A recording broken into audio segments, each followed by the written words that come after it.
नमस्कार दोस्तों, target with PS Parihar channel में आपका स्वागत है। आज के इस वीडियो में जो प्रमुख सूचना है पहले उनको देख लीजिए। एक तो है डीएलएड सत्र की, दूसरा एलटी ग्रेड एडमिट कार्ड की, तीसरा जीआईसी प्रवक्ता कब होगी, यूपी ट्रिपल एससी की कुछ सूचना है, कौन कौन सी भर्तियां आने वाली है, पीसीएस नोटिफिकेशन कैलेंडर के बारे में चर्चा करेंगे। साथ में एक बहुत बड़ी अपडेट है इलाहाबाद हाईकोर्ट आरओ एआरओ की। तो वीडियो को आप लोग लास्ट तक देखिएगा और जो भी नए छात्र हो तो चैनल को सब्सक्राइब कर लें। चलिए पहले एक सूचना उन विद्यार्थियों के लिए जो विद्यार्थी यूपीपीएससी की तैयारी कर रहे हैं या यूपीएससी की तैयारी कर रहे हैं, वे सभी अभ्यर्थी इस तरीके से घर बैठे नोट्स मंगवा सकते हैं। एक संस्था है राज फोटो स्टेट, आप लोग स्क्रीन में देख भी रहे होंगे। ये दिल्ली का एक फोटो स्टेट की एक शॉप है, वहाँ से इस तरीके के नोट्स घर बैठे मिल जाते हैं, चाहे प्रयागराज में, चाहे बनारस में हो, किसी भी जिले में हो। ये इनका नंबर है 9211705540। ये पीसीएस मेंस का है ये नोट्स, ये देख सकते हैं आप लोग। पेपर ये 4 है, ये 3 है, ये 1 है, ये 2 पेपर है और ये 5 और 6 यूपी स्पेशल का पेपर है। ये पूरे जो नोट्स हैं ये आए हैं और अगर आप लोगों को मंगवा सकते हैं। मैं प्राइस बता देता हूँ इसका। ये मेंस का जो प्राइस है ये है 2000 रुपये। अगर आप लोग घर पर मंगवाएंगे, बाद में पेमेंट करेंगे तब, और कैश ऑन डिलीवरी में अगर आप प्रीपेड पहले पैसे दे देंगे तो ये आपको 1700 रुपये में ही पूरे नोट्स जो है वो मिल जाएंगे। चलिए, और कि इनके यहाँ पर यूपीपीएससी 1 तो ठीक है, इसके अलावा भी जितनी भी प्रतिष्ठित कोचिंग है सभी कोचिंग से नोट्स मिलते हैं और अन्य भर्तियों के भी सारे नोट्स इनके यहाँ मिलते हैं और इसी नंबर पर आप लोग कांटेक्ट कर सकते हैं और नोट्स घर बैठे मंगवा सकते हैं। चलिए शुरू करते हैं, बात करते हैं डीएलएड न्यूज की। लिखा हुआ है कि जनवरी में भी फंसे डीएलएड के दाखिले। सुबह की वीडियो में ये सूचना छूट गई थी। लिखा है पटरी से उतरा सत्र नहीं हो पा रहा नियमित। 2,40,000 सीटों के सापेक्ष केवल 1.5 लाख आवेदन आए हैं लगभग। यहाँ पर ये देख सकते हैं। इसको लेकर के मैंने बहुत सारे वीडियोस भी बनाए हैं और आप लोगों को मैंने बताया भी था कि डीएलएड सोच समझ के करें विद्यार्थी, क्योंकि ये 2 कोर्स का नहीं है। उत्तर प्रदेश में 3 से 4 साल का समय इस कोर्स को कंप्लीट करने में लग जाता है। जो परीक्षा 1 साल के अंदर होनी चाहिए, जो सेमेस्टर 1 साल के अंदर कंप्लीट होना चाहिए, उस सेमेस्टर को कंप्लीट होने में 2-2 साल यहाँ पर लग जाते हैं।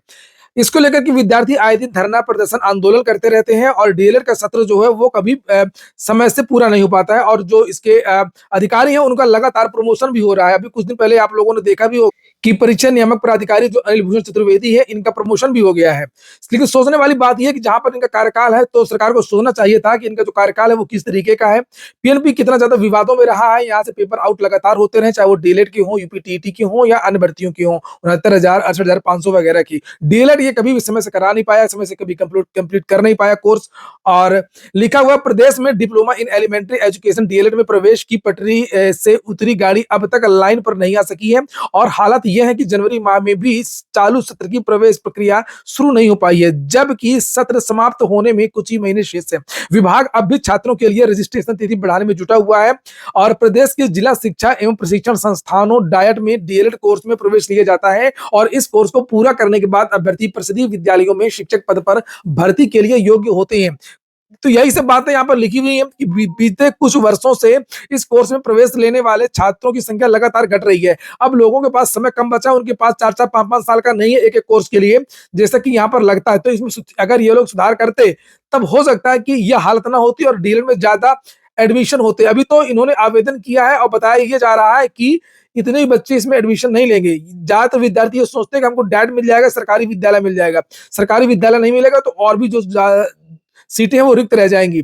अभी आवेदन हो चुके हैं और अभी फिर से ये आवेदन लेने की तैयारी कर रहे हैं। यहाँ पर लिखा है एडमिशन के लिए भी, तो पुराना सत्र भी नहीं चल रहा है, एडमिशन भी नहीं हो रहा है। ये देखिए लिखा हुआ है सीटों के सापेक्ष कम आवेदन आए हैं। कॉलेजों की भी मांग थी कि इसे देखते हुए रजिस्ट्रेशन की तिथि बढ़ाने का प्रस्ताव शासन में भेजा गया है। वहां से होने वाले निर्णय पर आगे की प्रक्रिया शुरू की जाएगी। सत्र अगली बार से नियमित करने का प्रयास भी किया जाएगा। अगली बार से डीएलएड रहेगा ही नहीं तो कहां से आप लोग इसको पूरा करा लोगे।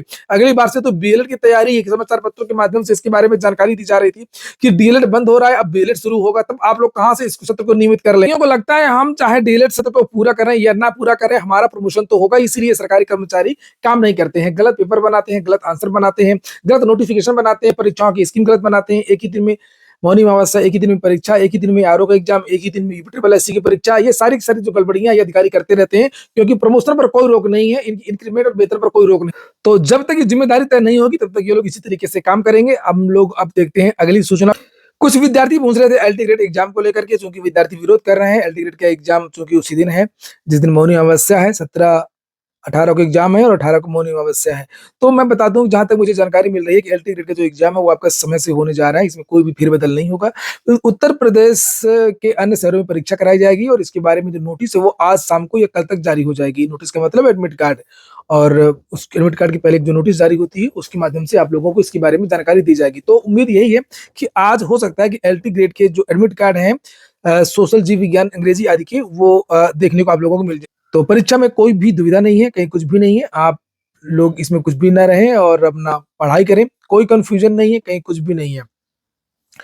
अगली जो सूचना है वो PCS के एग्जाम कैलेंडर को कि PCS का जो एग्जाम कैलेंडर है वो कब तक जारी होगा और PCS का नोटिफिकेशन, ये दो न्यूज है। तो इन दोनों में अभी थोड़ा सा टाइम लगेगा अभी, क्योंकि जारी तो बहुत पहले हो जाता, और एक तो ये आपका एग्जाम लगा हुआ है LT का, तो सारा सिस्टम उस पर लगा हुआ है, और दूसरी बात ये है कि कुछ फेरबदल हो रहा है, और तीसरी बात ये है कि अभी लगातार छुट्टियां रही है, कल ही आयोग खुला था। कई दिनों बाद चूंकि आयोग खुला है तो पत्रावली और बहुत सारा काम है, जिसकी वजह से थोड़ा सा 2-4 दिन देरी हो रही है। लेकिन जानकारों का ये कहना है कि इसी हफ्ते, इसी सप्ताह लास्ट में हो सकता है कि एग्जाम कैलेंडर आप लोगों का जारी हो जाए PCS का। और क्या था, LT ग्रेड का जो नोटिस है एडमिट कार्ड की, वो आज जारी हो जाए, और PCS का नोटिफिकेशन आप लोगों को 15 तारीख तक देखने को मिले, यानी 15 जनवरी तक हो सकता है देखने को मिले। तो ये तीन चीजें हैं, PCS नोटिफिकेशन 15 जनवरी, एग्जाम कैलेंडर इसी सप्ताह लास्ट में, LT ग्रेड की नोटिस आज। तो ये तीन सूचना है उत्तर प्रदेश लोक सेवा आयोग की।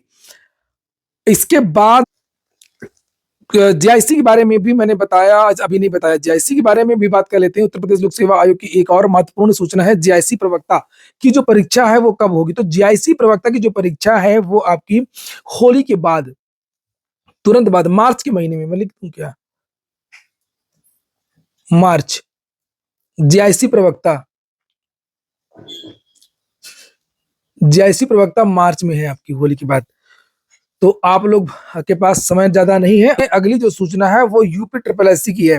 तो UP SSS की और हाईकोर्ट RO ARO की है। तो UP SSS की लोअर की वैकेंसी और ASO की वैकेंसी का जो विज्ञापन है वो इसी महीने आने की संभावना है। उत्तर प्रदेश अधीनस्थ सेवा चयन आयोग से 2-4 वैकेंसीज हैं जो लाइन पर है, जिसमें से ASO के बारे में मैंने जानकारी दे दिया, और लोअर के बारे में ज्यादा संभावना है कि हो सकता है कि पहला जो विज्ञापन है आप लोगों का लोअर का ही हो सकता है। और इसके बाद में आबकारी सिपाही और लैब टेक्नीशियन की भर्ती भी आप लोगों को देखने की मिलेगी, आबकारी सिपाही और लैब टेक्नीशियन।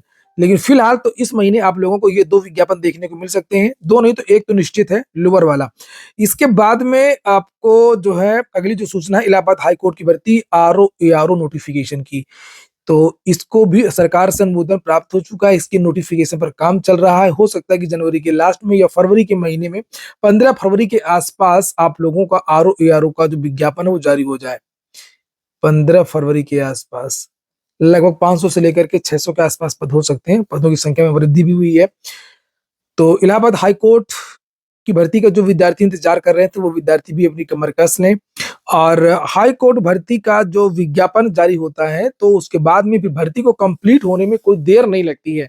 हाई कोर्ट का मुकदमा, आंसर की को लेकर के मुकदमा, प्रश्न को लेकर के मुकदमा, आंदोलन, धरना, प्रदर्शन का कुछ नहीं, जैसे भी हो बिल्कुल उसको स्वीकार करना पड़ेगा और भर्ती आपकी जो है समय से होती है। एग्जाम सेंटर भी मिल जाते हैं, कहीं कोई दिक्कत नहीं होती है। तो जैसे मान लीजिए कि फरवरी में आपका विज्ञापन जारी होगा तो आने वाले 2-3 महीने के अंदर, लगभग 3 महीना मान लीजिए, मार्च अप्रैल, ज्यादा मार्च अप्रैल तक आप लोगों की हाईकोर्ट RO ARO की परीक्षा भी हो जाएगी।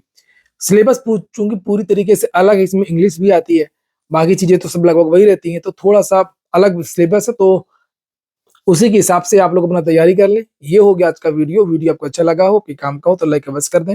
जिन छात्रों ने चैनल को सब्सक्राइब नहीं किया हो, सब्सक्राइब कर लें। पूरा वीडियो सुनने के लिए बहुत बहुत धन्यवाद।